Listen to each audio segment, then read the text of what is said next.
तो माफियाओं के खिलाफ योगी सरकार की जीरो टॉलरेंस नीति, इसको लेकर लगातार योगी सरकार काम कर रही है।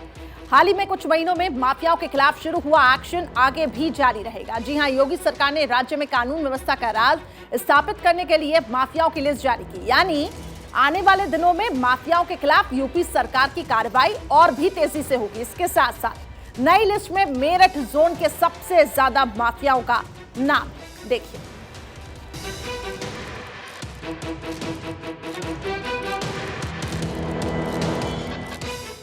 योगी राज में माफियाओं पर ग्रहण काल, मिट्टी में मिलाने की तैयारी, अपराधियों पर बाबा भारी।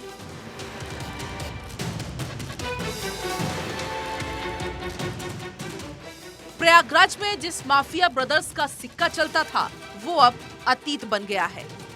44 साल के दहशत का साम्राज्य खत्म होने की कगार पर है। अतीक और उसके भाई अशरफ को 3 शूटर्स ने मौत की नींद सुला दिया। अब बाकी बचे उसके गुर्गे जान बचाने के लिए भागे फिर रहे हैं। सीएम योगी का संदेश साफ है, यूपी को उत्तम प्रदेश बनाना है और सूबे से माफिया राज खत्म करना है। अतीक ब्रदर्स के बाद अब योगी सरकार माफिया सफाई अभियान चलाने जा रही है, यानी मिट्टी में मिलाने का अभियान पार्ट 2।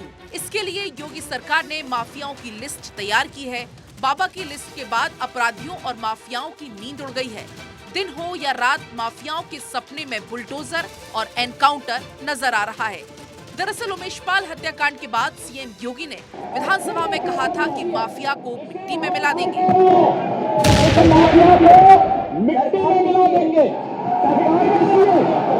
और योगी सरकार अपनी शपथ पर कायम है। पूर्वांचल के 2 डॉन परिवार की कमर योगी आदित्यनाथ तोड़ चुके हैं। अतीक अहमद का साम्राज्य ढह गया है तो मुख्तार अंसारी का परिवार जेल में बंद है। साफ है कि योगी सरकार उत्तर प्रदेश से माफिया राज खत्म होने तक चैन से बैठने वाली नहीं है। एक्शन प्लान तैयार कर लिया है और इसके तहत हर तरह के माफियाओं पर नकेल कसने की तैयारी है। माफियाओं पर योगी सरकार का एक्शन। शराब माफिया, पशु तस्कर, वन माफिया, खनन माफिया, शिक्षा माफिया की लिस्ट बनाई गई है। जिन माफियाओं पर गंभीर अपराध के मामले दर्ज हैं, जोन वाइज देखें तो सबसे ज्यादा मेरठ के अपराधियों के नाम लिस्ट में हैं। मेरठ जोन से सबसे ज्यादा नाम, मेरठ जोन से 14 माफियाओं के नाम, गोरखपुर जोन से 7 माफियाओं के नाम, गौतम बुद्ध नगर जोन से 7 अपराधियों के नाम, वाराणसी जोन से 6 अपराधियों के नाम, लखनऊ जोन से 5 अपराधियों के नाम, प्रयागराज जोन से 4 माफियाओं के नाम, कानपुर कमिश्नरेट से 1 माफिया का नाम, लखनऊ कमिश्नरेट से 4 अपराधियों के नाम, प्रयागराज कमिश्नरेट से 8 माफियाओं के नाम, आगरा जोन से 2 माफियाओं के नाम, बरेली और कानपुर जोन से 1-1 माफिया के नाम। उत्तर प्रदेश सरकार माफियाओं को लेकर काफी गंभीर है। उत्तर प्रदेश के मुख्यमंत्री योगी आदित्यनाथ प्रदेश के गैंगस्टर रूपी माफियाओं पर लगाम लगाने में जुट गए हैं और प्रदेश सरकार की तरफ से 64 माफियाओं की एक सूची जारी की गई है। इस सूची में अगर हम गौर से देखें तो ये सूची डीजीपी मुख्यालय में तैयार की गई है और इसमें मुख्तार अंसारी से लेकर ब्रजेश सिंह माफिया जैसे लोगों का नाम है और ख़ास तौर से 64 सूचीबद्ध माफियाओं की जो लिस्ट है उसमें उन तमाम गैंगस्टरों का भी नाम है जो यूपी पुलिस के ने अब तक पकड़ा है, जिसमें शराब माफिया है, पशु तस्कर हैं, वन माफिया है, खनन माफिया है, शिक्षा माफिया है। अगर चिन्हित किया जाए तो 50 ऐसे माफियाओं को शासन ने चिन्हित किया है और 11 से ज्यादा ऐसे माफिया हैं जिनको डीजीपी मुख्यालय ने चिन्हित किया है। इन माफियाओं पर लगाम लगाते हुए सरकार ने अब तक इनकी 500 करोड़ की संपत्तियों को जब्त किया है और इसके साथ ही चाहे किसी भी जोन के माफिया उन पर लगातार कार्रवाई चल रही है और लगातार इनकी प्रॉपर्टीज, इनके ठिकानों पर रेड भी चल रही है। और जब से अतीक अशरफ का कांड हुआ है तब से सरकार और भी गंभीर है और छोटे लेवल पर इसकी मॉनिटरिंग की जा रही है ताकि जिले में भी कोई माफिया बच ना पाए। उत्तर प्रदेश में कानून व्यवस्था 2017 की तुलना में दुरुस्त बताई जा रही है। अपराधियों में खौफ का आलम है, माफियाओं में त्राहिमाम का संदेश देने लगे हैं।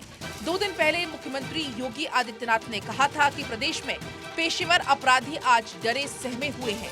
उत्तर प्रदेश 2017 के पहले 2 बातों के लिए, यानी उत्तर प्रदेश की कानून व्यवस्था तो बदतर थी ही। उत्तर प्रदेश दंगों के रूप में कुख्यात था। बहुत सारे जनपद तो ऐसे थे जहां के नाम से लोग डरते थे। आज मित्रों, उत्तर प्रदेश में किसी जनपद के नाम से डरने की आवश्यकता नहीं।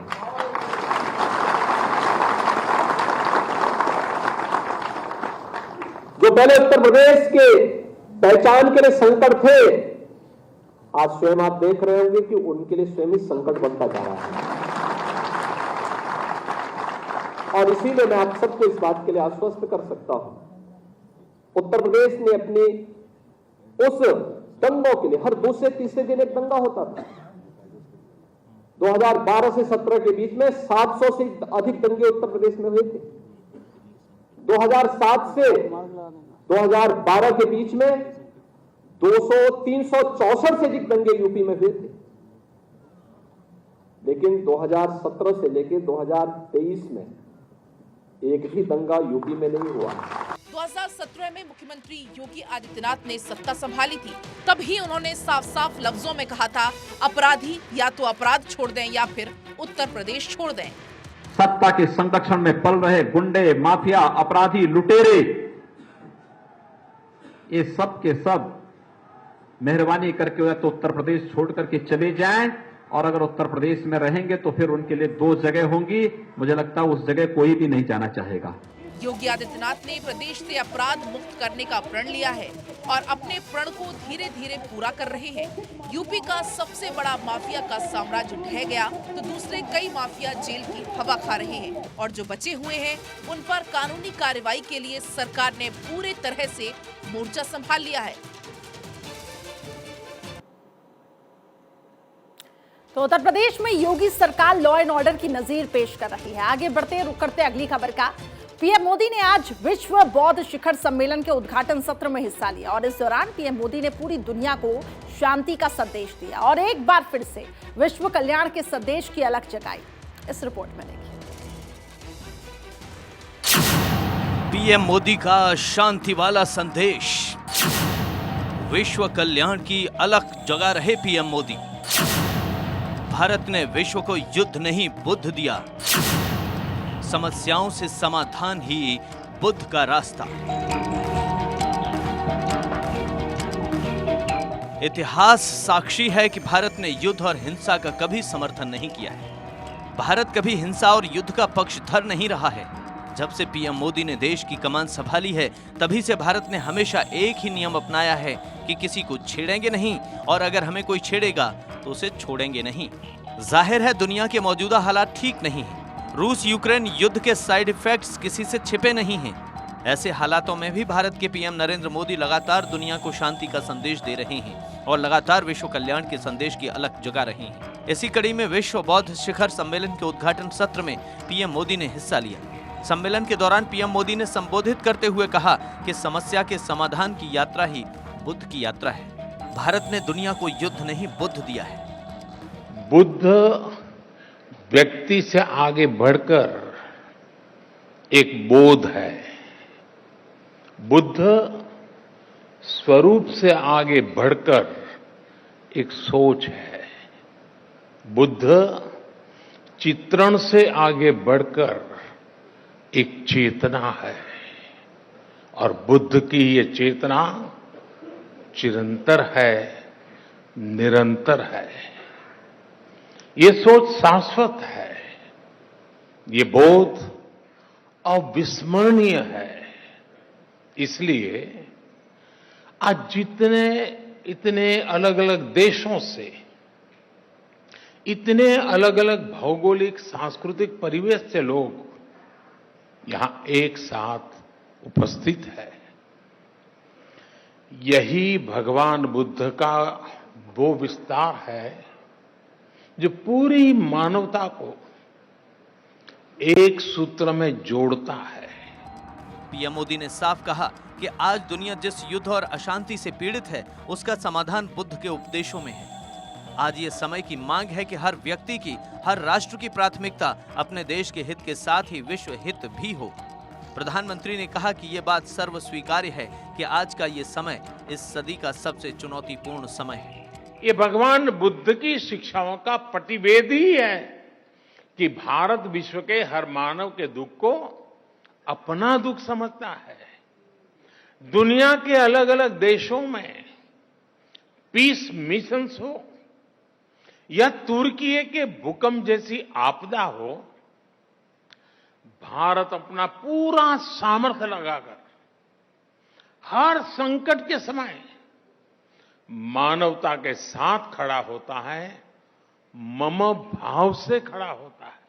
भारत और नेपाल में बुद्ध सर्किट का विकास हो, सारनाथ और कुशीनगर जैसे तीर्थों के कायाकल्प के प्रयास हो, कुशीनगर इंटरनेशनल एयरपोर्ट हो, लुम्बिनी में भारत और आईबीसी के सहयोग से India international centre for Buddhist culture and heritage का निर्माण हो, भारत के ऐसे हर काम में पति पत्नी की प्रेरणा शामिल है।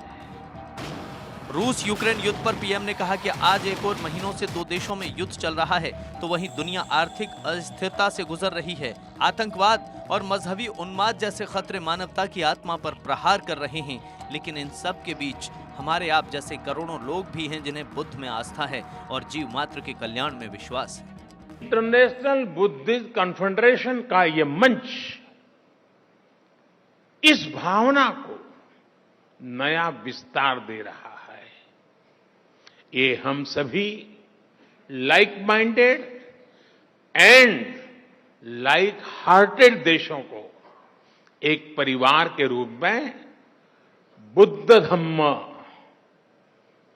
धम्म और शांति के विस्तार के नए अवसर देगा। बहरहाल पीएम मोदी ने एक बार फिर पूरी दुनिया को शांति का संदेश दिया है और ये साफ कर दिया है कि अगर निजी स्वार्थ से ऊपर उठकर सोचा जाए तो हर समस्या का समाधान निकाला जा सकता है। Bureau report, Bharat 24।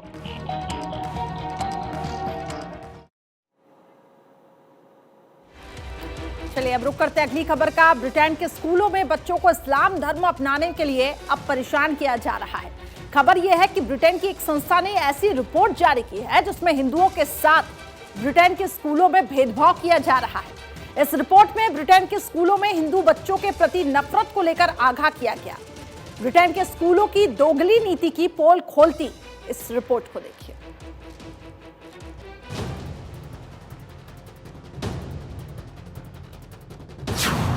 ब्रिटेन के स्कूलों में कैसी शिक्षा? हिंदू छात्रों के साथ स्कूलों में भेदभाव,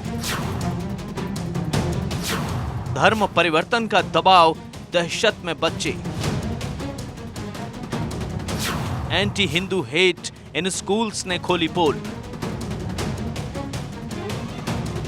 ब्रिटिश स्कूलों में हिंदू छात्र टॉर्चर के शिकार हो रहे हैं, ये हम नहीं कह रहे, बल्कि ये बात anti Hindu hate in schools report ने ब्रिटेन के स्कूलों की जो तस्वीर पेश की है उसमें है। रिपोर्ट ने ब्रिटेन के दामन पर एक दाग और लगा दिया है। इस रिपोर्ट के मुताबिक ब्रिटेन में हिंदू स्कूली बच्चों के खिलाफ कथित रूप से भेदभाव बढ़ रहा है।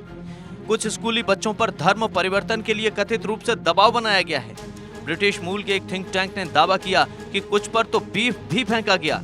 थिंक टैंक ने ब्रिटेन के स्कूलों में हिंदू विरोधी नफरत फैलाने के खिलाफ चेतावनी दी है।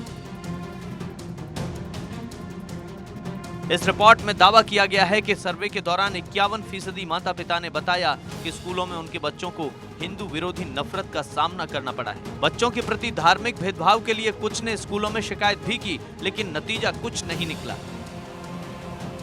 इंग्लैंड के स्कूलों में 16 साल के बच्चों को धार्मिक शिक्षा अनिवार्य रूप से दी जाती है। स्टूडेंट इसे विकल्प के रूप में लेते हैं। इस रिपोर्ट के लेखक बानी शार्लोट लिटिलवुड ने बताया कि पिछले साल लिसेस्टर में हिंदू मुस्लिम समुदायों के बीच हुई हिंसा के बाद से स्कूलों के माहौल पर गौर किया गया। भारत पाकिस्तान के बीच विश्व कप के दौरान यहां दोनों समुदायों के बीच हिंसा भड़क गई थी। स्कूलों में शिक्षकों को समस्याओं का सामना करना पड़ रहा है। रिपोर्ट में कहा गया कि स्कूलों में बच्चों के बीच फैली नफरत असल में पिछले साल की हिंसा से जुड़ी हुई है। रिपोर्ट में यह भी दावा किया गया है कि ब्रिटेन के कई स्कूलों में हिंदू देवी देवताओं का अपमान भी किया जा रहा है। स्कूलों में हिंदू समुदाय के बच्चों को शाकाहारी कहकर परेशान किया जा रहा है। बच्चों के बीच वही बातें फैली हुई हैं जो कथित रूप से पिछले साल की लिसेस्टर की रैलियों में की गई थी। रिपोर्ट में भारतीय राजनीति का भी जिक्र किया गया, जिसमें कहा गया कि भारत में राजनीतिक और सामाजिक मुद्दों के लिए हिंदुओं को जिम्मेदार ठहराना ठीक इजराइल में यहूदियों और 9/11 के बाद मुसलमानों को निशाना बनाने जैसा है। रिपोर्ट में एक के बाद एक कई चौंकाने वाले तथ्य सामने आए हैं। रिपोर्ट में कुछ छात्रों का हवाला देते हुए कहा गया है कि बच्चों को नस्लवादी टिप्पणी का सामना करना पड़ता है। वहीं कुछ छात्र हिंदू छात्रों को भगोड़े जाकिर नाइक के लेक्चर देखने और सुनने के लिए प्रेरित करते हैं। टीचर क्लास में हिटलर के उदाहरण देते हैं। दुनिया कितनी भी नफरत फैला ले, भारत का संदेश साफ है, एकता है, इंसाफ है। पीएम मोदी की अगुवाई वाले भारत की एक ही नीति है, हम किसी को छेड़ेंगे नहीं, कोई छेड़ेगा उसे छोड़ेंगे नहीं। Bureau report, Bharat 24। अब बात करेंगे भगवान राम की नगरी अयोध्या की। जी हां, अयोध्या अब तैयार हो चुकी है। भगवान राम की नगरी जहां पर करोड़ों राम भक्तों का सपना तेजी से साकार हो रहा है। राम मंदिर तेजी से आकार ले रहा है। हजारों बलिदान और सैकड़ों वर्षों के संघर्षों के बाद अयोध्या में तेज गति के साथ अब प्रभु श्री राम का भव्य और दिव्य मंदिर बनने जा रहा है। मंदिर में भगवान राम की मूर्ति किस शिला से बनेगी, इस पर मुहर लग गई है। कर्नाटक के ब्लैक स्टोन और कर्नाटक के ही मूर्तिकार भगवान राम की मूर्ति तराशेंगे। देखिए।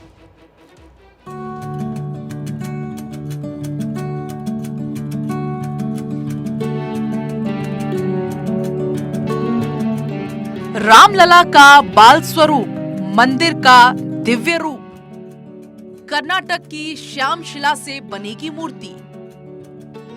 भक्त करेंगे दर्शन, लोगों का मन होगा प्रसन्न।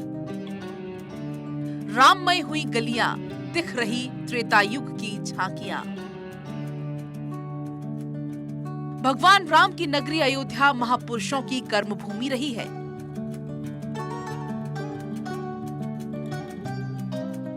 ये पवित्र भूमि हिंदुओं के लिए बहुत अहम जगह है। यहाँ पर भगवान राम का जन्म हुआ था। इस राम जन्मभूमि पर सैकड़ों साल पहले भव्य मंदिर हुआ करता था, जिसे तोड़ दिया गया था। लेकिन सुप्रीम कोर्ट के फैसले के बाद अयोध्या में भव्य राम मंदिर बन रहा है।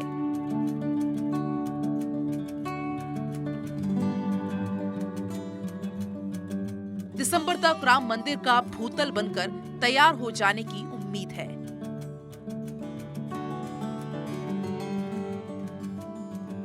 इस बीच रामलला की प्रतिमा के निर्माण की तैयारियां तेज हो गई हैं। कुछ महीने पहले नेपाल से रामलला की प्रतिमा बनाने के लिए शालिग्राम शिला अयोध्या लाई गई थी। इन शिला से ही रामलला की मूर्ति बनाने की बात सामने आई थी। नेपाल के साथ साथ देश के कई राज्यों से भी शिलाएं लाई गई थी, लेकिन मूर्ति बनाने वाली टीम ने कर्नाटक की श्याम शिला यानी ब्लैक स्टोन से प्रतिमा बनाने के लिए हरी झंडी दी, जिस पर राम जन्मभूमि तीर्थ क्षेत्र ट्रस्ट के सदस्य ने मोहर लगा दी। श्री राम के मंदिर में स्थापित होने वाली भगवान रामलला की जो मूर्ति है वो किस शिलाओं से होगी, राम जन्मभूमि तीर्थ क्षेत्र ट्रस्ट ने इस पर निर्णय ले लिया है। जो शिला होगी वो मैसूर कर्नाटका की शिला होगी, कृष्ण श्यामलमय ये शिला होगी और इसी शिला से भगवान श्री राम की अचल मूर्ति का निर्माण किया जाएगा। और ये सबसे महत्वपूर्ण है कि ये शिला जो है अत्यंत पूजनीय शिला होती है। और जो राम जन्मभूमि तीर्थ ट्रस्ट की तरफ से जो सूत्र हमारे बता रहे हैं, जो खबर आ रही है वो ये है कि रामलला की जो अचल मूर्ति है उसको कौन बनाएगा, ये मूर्तिकार भी एक प्रकार से उसका नाम भी सामने आ गया है। बताया जा रहा है कि वो अरुण योगीराज हैं जो मूर्तिकार हैं, जो मूर्ति बनाएंगे। मंदिर तेजी से आकार ले रहा है। 75% से ज्यादा काम पूरा हो गया है और अब जब रामलला की मूर्ति बनाने की बात फाइनल कर दी गई है, तो ऐसे में आपको भगवान राम की मूर्ति की संरचना के बारे में जानना जरूरी है।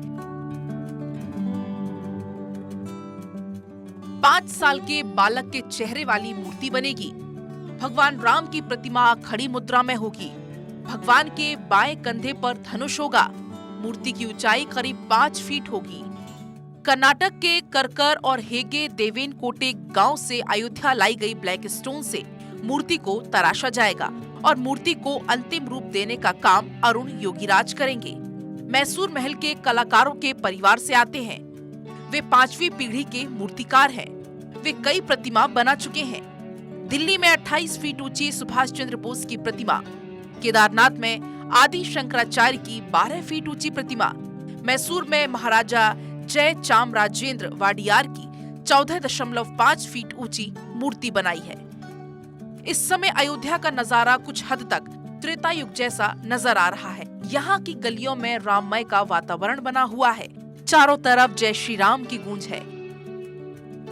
और जब मंदिर पूरी तरीके से बनकर तैयार हो जाएगा, तब मंदिर की दिव्यता और भव्यता देखकर लोगों के मन में निस्संदेह त्रेता युग जैसी फीलिंग आएगी। Bureau report, Bharat 24। वहीं देखिए, शिव कुमार का भरोसा, मजबूत होगा हाथ। जी हां, डीके शिव कुमार ने कई अहम मुद्दों पर अपनी राय रखी है और सिद्धारमैया के साथ लड़ाई से इनकार किया। कर्नाटक प्रदेश कांग्रेस कमेटी के अध्यक्ष डीके शिव कुमार राज्य के एक बड़े राजनीतिक खिलाड़ी भी हैं और शिव कुमार ने यह कहा कि कांग्रेस आला कमान जो भी कहेगा उसका पालन करना होगा।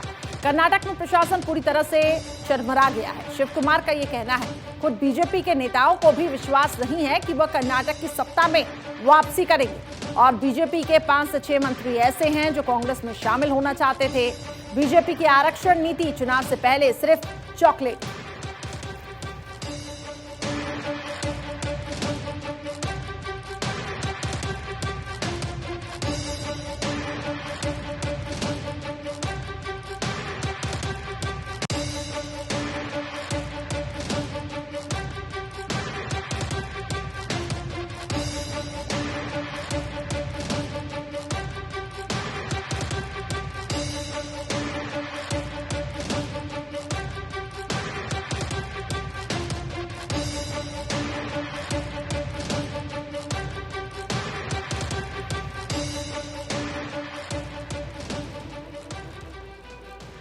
चलिए फिलहाल यहाँ रुकते एक छोटे से ब्रेक के लिए। खबरें जारी हैं, आप देखते रहिए भारत 24।